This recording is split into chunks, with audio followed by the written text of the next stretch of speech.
Shabbat is coming, and this week we read the Torah portion of Parshat Balak. This week's Torah study is in merit of our brothers and sisters in Surfside and their families, with hopes and prayers that they be found alive and well. Sending love and support to Miami's Jewish community and to Jews everywhere, because we're one. Earlier this week, we had a group of teens drop in. Two of them are teen leaders here in Palo Alto. 8 under 18. Chabad professionals. Oh wow, now you're Chabad professionals? And as we were sitting around the table, the conversation came up about this week's Torah portion, which speaks about the privacy that the Jewish people conducted themselves with when traveling in the desert. They made sure that the entrances would not face each other. When Bilam, the prophet, who was trying to curse the Jewish people, saw this, he was filled with divine inspiration and gave a beautiful blessing instead. The question that came up was, is privacy a right or a responsibility? How does that impact how you look at privacy if you look at it as a right or a responsibility? Well, very simply, if I'm walking by a house and the window is wide open, if it's a person's right to have privacy, then they left their window wide open. I can pass by and I can look inside. But if it's my responsibility to give privacy, then it doesn't matter what the other person is doing.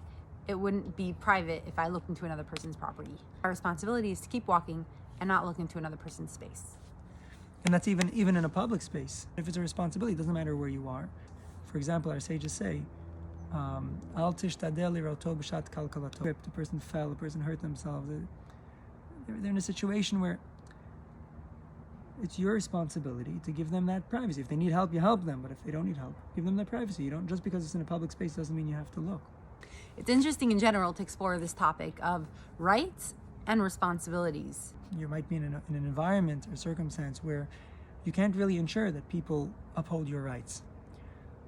But your responsibilities, no matter what situation you're in, you can always make sure that you are taking responsibility for yourself to act in a manner consistent with your own values.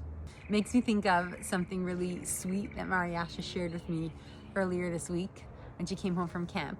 Mariasha, do you remember what I told you the other day? Yeah. Before you went to camp? What was So, like, if the counselor says something, then you shouldn't break the rules. If everyone else is breaking the rules, you shouldn't. And you said to make friends that do not break rules. So, one of the girls in the camp saw a dead bug in the shelf where she puts all her tickets, and they all started running away, and I ran with them. When I was running, I remembered what you said, and so I started walking back. And when I was walking back, all the other girls were following me. Wow, so you were a leader for good. She thought about her rights. She had every right to go running and continue having fun in whatever way her friends were, having their fun. But I was so proud that she focused on her responsibility. What should she responsibly do in this situation? And she's only 9, and she was such a leader. It gave me tremendous nachat.